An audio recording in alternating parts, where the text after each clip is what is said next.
Orca comes back on. There we go. Hey, Continuing. Hey, there you are. sorry about that. I really should No hardwire my worries. desktop or maybe use my phone instead of my desktop. Same internet Um, though. no worries, no worries. It happens. Um, what I was saying was, I think in terms of the trainings, ultimately you're paying for the information. Yes. So it's a maybe slightly more doing it live because there's interaction and you can get questions answered and things like that. Um, but I think ultimately the information is still valuable whether it's pre-recorded or whether you're doing it live. So it might be slightly more doing it live, but it's still valuable even if it's pre-recorded. Okay. So, What's your favorite thing about hosting a live event or helping someone set up a pre-recorded event? um, live events. So live events, I think at the end of the day, it's having the interaction of the people that are participating in the event, being able to see the comments, being able to see if people are enjoying the information, if they're enjoying the speakers and they're leaving comments and, asking questions. So that engagement during the live events, I think is what I like most. Um, but of course, having a live event, as we just saw, can kind of come with its challenges too. So there's a little bit more work involved in terms of helping it to run smoothly. So one of the things that we learned was um, having some type of backup. So Yeah. there was one training session that I participated in where the gentleman was saying he had about four different people um, he was doing like a summit via Zoom, and he had about four different backups in case something happened, in case his power went out or his computer died or whatever it was. There were four other people who were co-hosts so that the event could continue to go smoothly if he had issues. If he wasn't able to, for example, share his screen, there were four other people that had access to the presentation, and one of them would be able to pull it up and do it if he was having technical difficulties for whatever reason. So kind of building that redundancy with live events, it puts a little bit more effort in. I think with the pre-recorded events, you have a little bit more flexibility, and you it's not as intense because you're not doing it in the moment. So you can pre-schedule, I want this video to go live at this day at this time, and you can pre-schedule it to do that. So you're not sitting at the computer manually. Okay, it's Tuesday, 8 o'clock in the morning. Let me get this video up. You can kind of have it already set up to do what it's supposed to do, as long as you have the technology in place and you've kind of done the work to get things uploaded in advance and schedule when they're supposed to go live and things of that nature. It's um, so one, it's like you're doing it in the moment, and then the other, you're kind of pre-planning and pre-scheduling it, and then you could be doing something else while the pre-recorded one is happening. So I think those are the two biggest differences, and I think they both have their pros and cons. At the end of the day, I think it's just what works for you and your audience. Okay. I like that. I mean, I knew I was supposed to have a plug for my internet or use my phone, but that's a good idea. Making, I guess, the host also. Um, so when you're setting up a summit for someone, do you ask them their preference or do you figure out what would be best for them? When I'm working with someone on doing it, I start with getting their vision for it. Like, what do you visualize for the event? Who is your audience? Um, Also, kind of getting an idea of if they already have some type of a following or if it's something that we're needing to develop in the process of marketing the event. But ultimately, we kind of start with what their vision for the event is. If it's something they want to do live, if it's something that they want to um, kind of pre-record over some time and then make the videos available within a particular window of time. But ultimately, that's not my decision to make unless it's my event. So usually I'm getting the feedback from the client of what they envision, and then I'm helping them bring that to life. Okay. That's a good plan. Always asking what they want instead of putting yourself out there for them and say, just take what I give you. Right. It's considerate.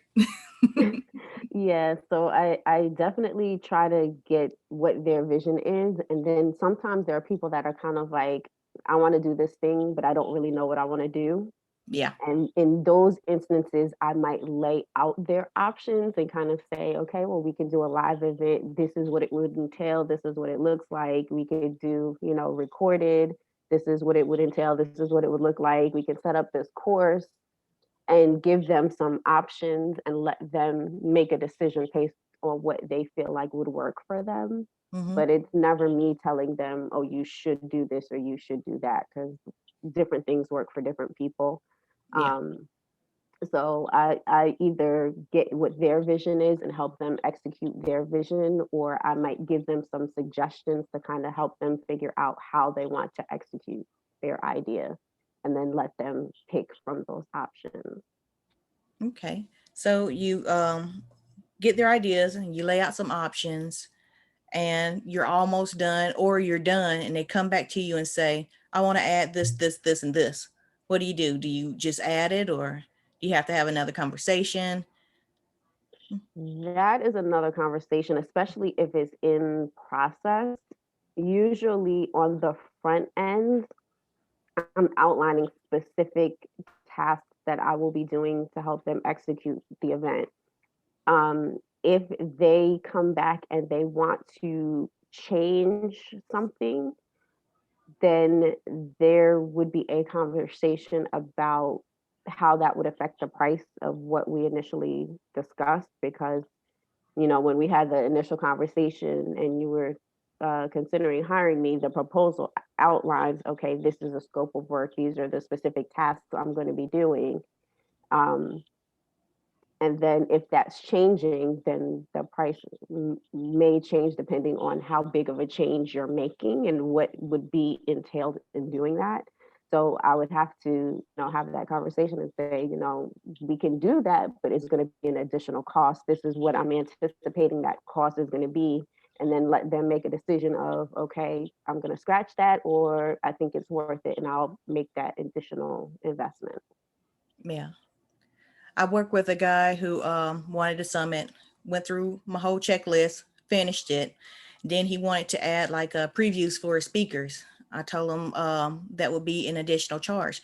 And he says, but it wouldn't take you that long to do. I said, no, because I know how to use the program. I said, would you like to learn how to use the program? He's like, no, I want you to do it for me. I was like, well, I want to get paid for my work.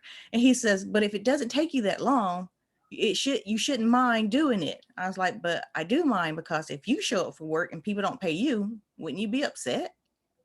Right. So, But I think that's the thing, and I actually just recently saw a post somewhere. I don't know if it was maybe on Facebook or something like that. A lot of times people don't realize what goes into what they're asking you to do. It's time, yes, but it's also training that I've gone through to learn how to do it. There's, expertise of me doing it for however many years. Um, Sometimes there's preparation that needs to take place, things of that nature. Um, so when you're paying me for all of that stuff. yeah. Um, so um, there was, I want to say it was a post on Facebook, and I'm trying to think of who posted it, but it was the gist of somebody basically saying they were going to hire somebody to build a deck for them. And the person that they were hiring was saying something like, oh, it's going to be $4,000 or something like that. I'll just use that for the sake of the example. And then the gentleman was like, oh no, that's too much. I think I should only have to pay like 2,500. So the guy was like, oh, okay, well, if that's the case, I can teach you how to do it for 2,500. So the guy said, okay, um, he would be willing to learn how to do it himself for the 2,500. So then the gentleman was like, okay, well, meet me on Monday, 6 a.m. And the guy was like, why am I meeting you on Monday at 6 a.m.? And he was like, well, that's when I work. So if I'm going to teach you how to do it, you're going to have to do it when I work. And then the guy was like, well, I work 9 to 5 or whatever it was. And he was like, well, if I have to do extra hours, that's going to be an additional cost. And then he was like, if we're going to get started on this project and, we have to start building at 8 o'clock, we need to get the supplies at like 6 o'clock. And the guy was like, oh, I didn't realize that. And he was like, yeah, well, you're going to need this tool, this tool, this tool, this equipment, this tool, and that costs X amount of dollars. And the guy was like, oh, I didn't realize that. I don't have those tools. So he was like, oh, well, okay, I can rent you my tools, but that's going to be this much more money. So the guy was like, okay. And then they're like, well, then we have to go to the store, actually pick up the wood and pick up all the lumber, the supplies, and then we've got to transport it, which means we need to get a truck. Guy's like, I don't have a truck. And I didn't, then as the guy's going through the explanation, he was like, you know what? I didn't realize how much was involved in this process. I think your price of $4,000 makes sense now. And it was kind of like this whole, and I think that's a lot of cases with a lot of people when they're hiring somebody to do something for them. They're not seeing all the back end stuff that's involved in making that happen. They're seeing, the show that's on the other side at the end once all the work is done. Yeah. So, you whatever you're doing, you should be compensated for. Yes, definitely believe that. So, tell us about your favorite summit that you've hosted for yourself. Mm, I don't know if so most of the ones I've done have been for clients. I literally just did one this last year for the Biz Savvy Artist Academy event that I do. Normally that is an in-person event, but of course, like everyone else due to COVID, we had to kind of pivot. So we ended up doing a Facebook live stream for the event. I think it went well. We got a lot of really good feedback. We ended up doing not a full day. We had 4 sessions. We had about 4 sessions, and then we had 15-minute breaks in between. Um, we definitely did the redundancy thing. So I think it was like 2 or 3 of us that were on Zoom, and so I was hosting, I had 2 co-hosts, and then I had 2 individuals that were on the Facebook side that were interacting with the viewers. So they were asking questions and commenting and sharing information and posting resources when they're mentioned during the event. Um, and then we had our speakers coming in on the Zoom side. So when we did panel discussions or we had somebody presenting a workshop, they were logging in through Zoom. So what we were doing was we created a breakout room that we called the green room. And we would direct them when they first logged into Zoom, we would direct them there. And we had a volunteer who does video production. So he was able to go in the room with them. They would do a mic check, make sure the cameras were working well, make sure visually it looked good, the lighting was fine, making sure they understood how to share their screen, all of that good stuff. And so when it was time for their session to start, they were ready to go. And we would kind of do that, like we would ask them to come on maybe about 15 minutes before their session would start. So they were coming in during the break. And while the break was going on, we had a video looping with, promo information, upcoming activities and events that were happening, thank you for joining us and all that kind of good stuff. So I think the video was maybe like a minute or 2. Mm-hmm. And we just kind of had it run on loop during the breaks for maybe 10 or 15 minutes. So I think overall it went well. We had a good time. The event was, I think it ended up being maybe 6 hours. But then again, it was a Facebook live stream, so anybody was able to go back on Facebook and then be able to see the recording afterwards. So, but I think it went well. Um, Okay. Do you have a favorite virtual summit platform? Like you just said, Facebook and Zoom. Is that your preference? mm, so I like the platforms that kind of, so I'll say this, we are planning the next event for August, and what we are currently using is called Socio. Okay. And they wrap around Zoom, which is what I like because a lot of people are familiar with Zoom. Um, Zoom has its pros and cons. It's affordable. It's relatively easy to use for people. So like everybody is using it now. So it's not a huge learning curve trying to get somebody to get onto it via Zoom. Mm-hmm. But I like using the wraparound is Socio, that's so that we can still have the event branding. So you can still see the logos across the top, and we can still have like the rotating ads on the side, and we can have the vendor areas and sponsor areas where people can kind of click around and see the other things that are happening. And it's not like you're just sitting in your umpteenth Zoom meeting. Um, so I like, those types of platforms. So we'll be using Socio for the first time this year. I've heard a lot of great things about it, so I'm excited to see how it turns out. Um, the sessions that I did over the summer, they used a platform called Brella, which was also really nice, and it had a cool feature where you could schedule one-on-one like video meetings with people. Yeah. So people would like set up their profiles, and then you could kind of connect, and um, the networking functionality of I really like, and the ability to be like, hey, let's chat. Click on this link, and you're in this room by yourselves. Um, I thought was a really cool feature that also is similar to Socio, where it kind of wraps around Zoom. So you're in the platform and it has the agenda. And when you click on the link going to, it opens the Zoom meeting.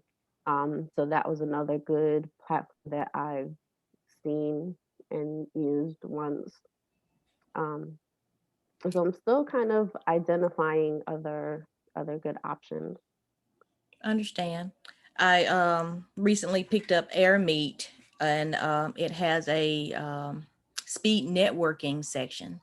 I really like that part. And they have a lounge where you can just go sit at a table, and you can't actually really sit at a table. You put your picture on the on the chair and you're at the Right. table, and you can move from whatever table you want, and those tables can be branded.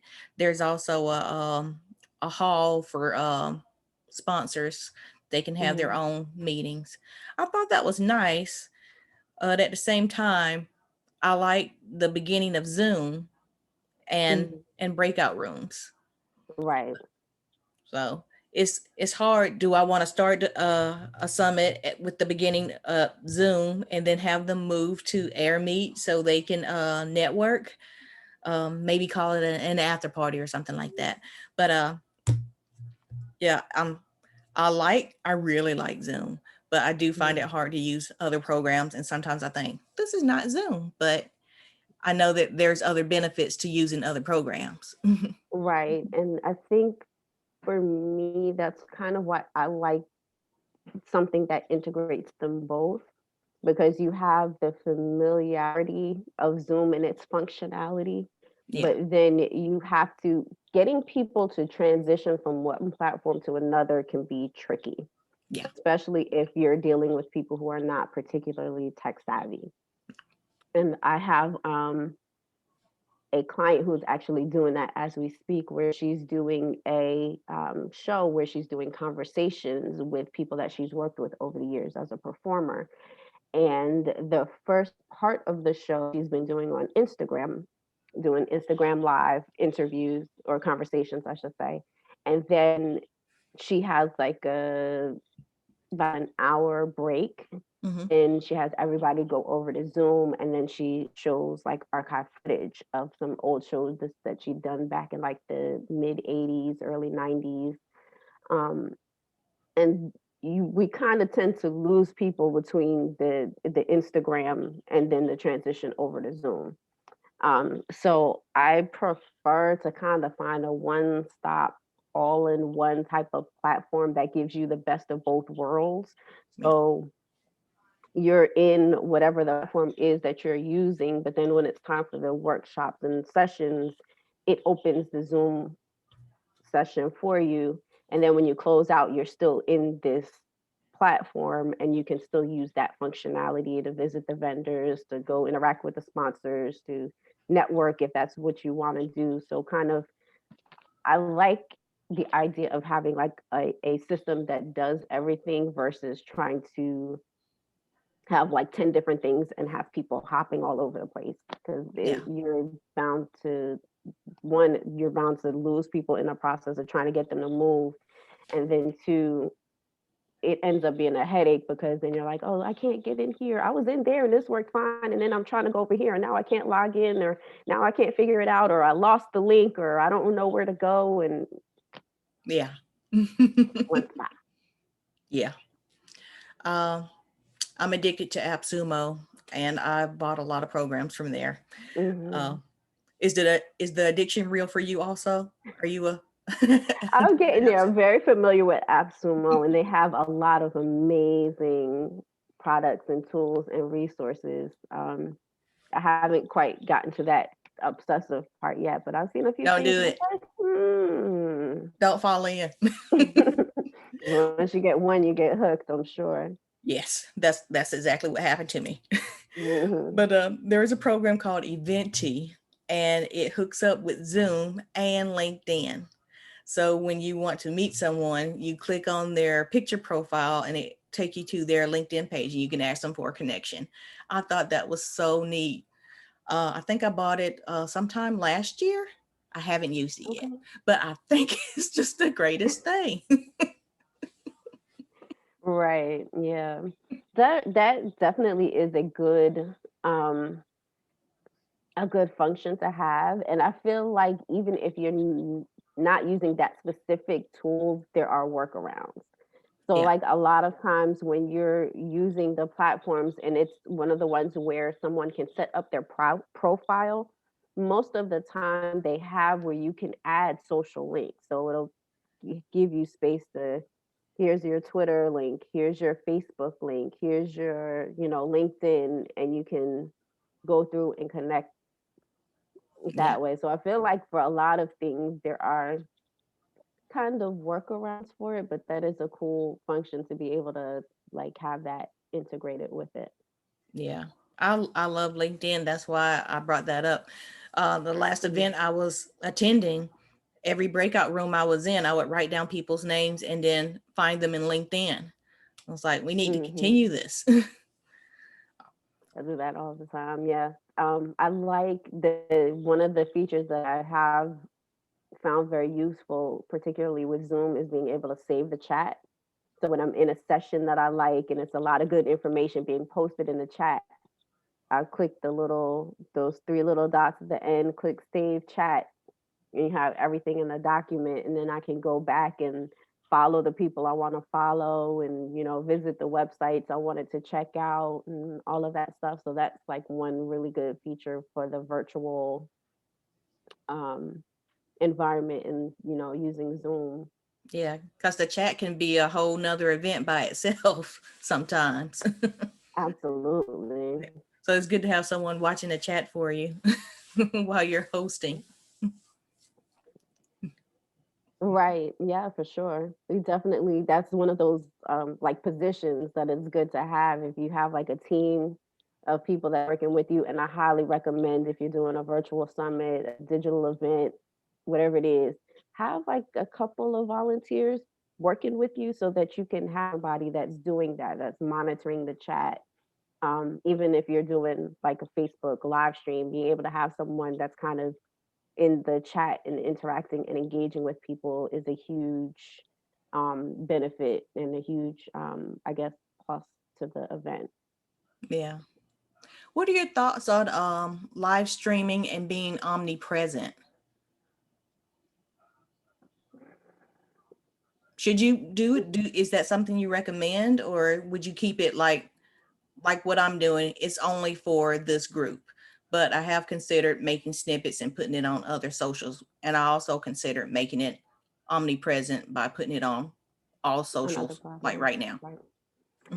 So I think it depends on your objective for the event. Um,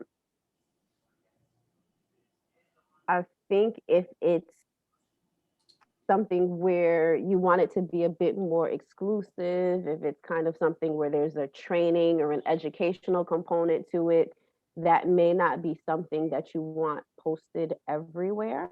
Mm-hmm. If it's something where it's promotional in nature and you're trying to get exposure and you want as many eyeballs as possible, then you might want to post it everywhere. I think at the end of the day, it depends on what the purpose of you doing the event is, which you should definitely know in the process of planning your event is what, at the end of the day, what do you want to get out of it? Yeah. It's like when I first found you in an interview with Alicia, I connected Mhm. with you right away because you're amazing. Oh, I thank am you. honored that I get to talk to you today. And I do consider it a privilege that people in this group get to hear and see you. But at the same time, I think you're amazing. Other people should know about you too. Thank you. So yeah, again, I think it's what is the objective, and maybe that is where that kind of limited time thing you were talking about comes into play. So maybe it's exclusive to just your members of the group as a bonus for them for the first, I don't know, week or two or whatever that time frame is. Maybe they get exclusive access for 30 days and then you blast it everywhere afterwards to create more exposure for what you're doing and to be able to highlight the guests that are coming on the show and speaking with you. Like I said, brilliant. That's a great idea. Thank you. You're welcome. Yeah, I, so I will definitely do that. okay. I do appreciate that. Thank you. Awesome. No, absolutely. I think that's one of the benefits again when people are working with someone else is you have a different perspective, new ideas. Sometimes it's that kind of thinking outside the box, whatever that means. Yeah. Um, idea of, somebody giving you something that you hadn't thought of before. Yeah. But I think at the end of the day, if it's I want to put this person on blast. I want this to have as much exposure as possible.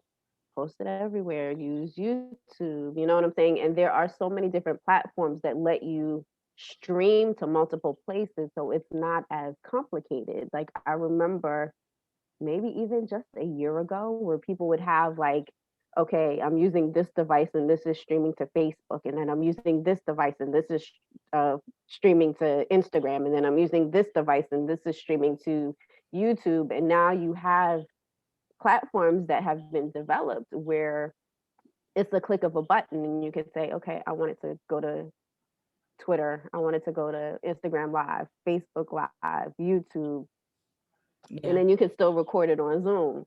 Yeah. Uh, So I Restream, one stream. I was told that even if you haven't heard of those platforms that they offer, that you should have an mhm, account with them anyway, just so you can stream to that many more places. mhm. And even like with using Zoom now, it's built in. Yeah. Like you have the option of Zoom at the bottom. Once you start a meeting, it gives you the option. Do you want to stream this on YouTube? Do you want to stream this on Facebook? Yeah. That was a nice Yeah, addition. right. So it makes everything so much easier. So I guess we should wrap up. Is there anything that you would like to let us know about hosting a virtual summit? I would say if you are planning a summit, one, know the objective of the event. Just don't don't just like do an event just to do an event. Like have a purpose for the event. Um, Kind of get an idea of what your vision is. Have some people working with you. It is a virtual event, but that doesn't mean it's something that you want to do solo. Yeah. So, having some people supporting you in the process will definitely help it to be successful. Um, it's valuable, even though it is online, just because you're not going to a hotel and renting a ballroom and paying for the stage and the AV doesn't mean that there aren't still tools that you're having to use that you're paying for, um, and expenses that are coming along with doing an online or a digital event.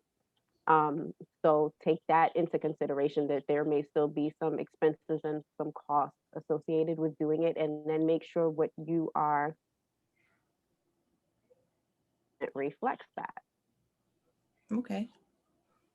Keep in mind that it's still giving value to the attendees. So, I've heard a lot of people that are like, "Oh, I'm going to do this huge conference, charge $5 because it's online."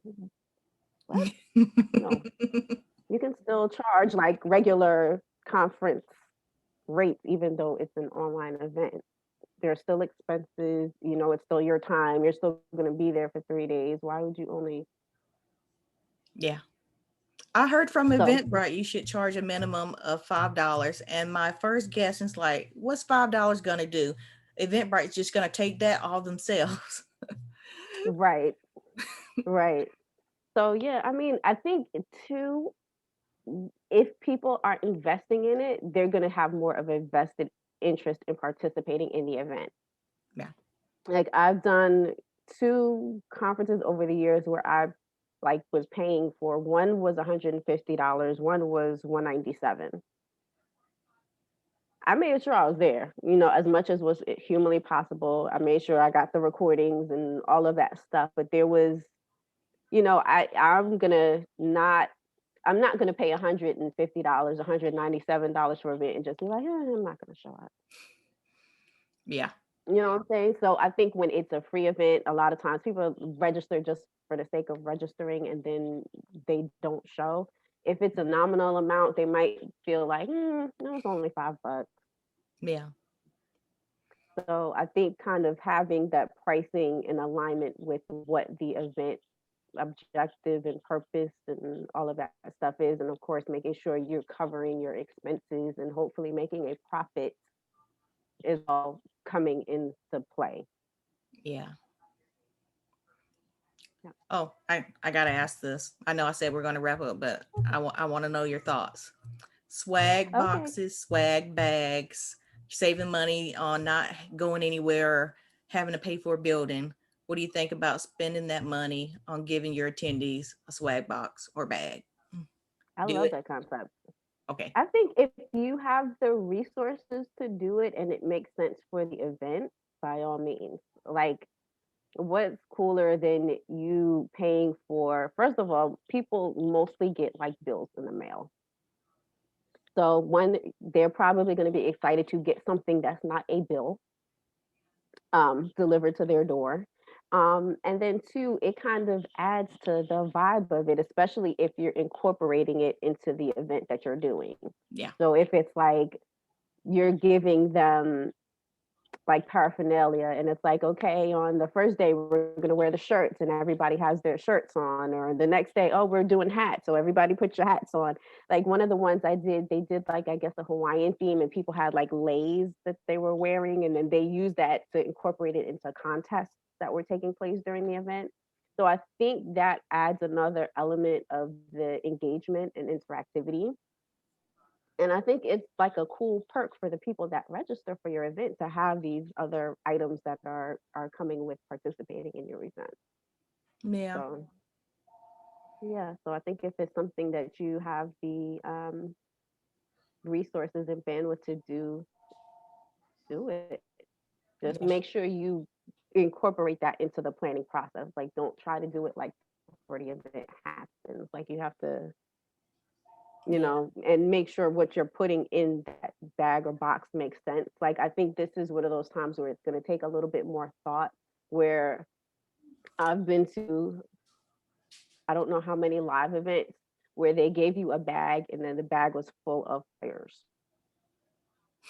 Don't ship people a bag full of flyers. Like, let's give some thought to the items that are going into it, make it make sense in terms of the event that you're doing. Yeah. Um, yeah. And like plan it ahead. Like, you probably want to start doing that a couple of months ahead of time so you can take into consideration the shipping and all of that good stuff, the production of the materials, because you're not just doing flyers. Okay. So I heard that the good planning period would be 3 to 6 weeks. Am I adding uh 2 more weeks to that if I want to have a swag box? Yes, I would probably allow a little bit more time for planning the event itself, depending again on the type of event. Like, the one of the conferences that I said I attended last year, they are already sending out the save the dates and calls for speakers and stuff like that now for the event that's happening in like April, May. Okay. So yeah, you could start the process of planning the event earlier than 3 to 6 weeks. Okay. Makes Mhm. sense. All right. Can you tell the good people where you are most found on social media? Where's your social hangout? Sure. When I am on Facebook. I am on Instagram. I frequent LinkedIn quite a bit because most of my clients are small business owners, entrepreneurs, solopreneurs, creative professionals. Um, so it's um, LinkedIn /in/ Kim Fennell EBS on LinkedIn. Um, Facebook, it's you know what, it's not. It's ENTBIZ support on Facebook and Twitter. And then Instagram is Kim the admin. All right. So Thank you yeah, for your time. Thank you for sharing thank all your you. very insightful information that I'm going to put to good use. Well, I appreciate the invitation. I'm honored that you saw fit to invite me to have a conversation with you. Yeah, I hope you know how brilliant you are. So Thank thank you for you. real. Well, you have a good day. You too. Bye. All right. Bye bye.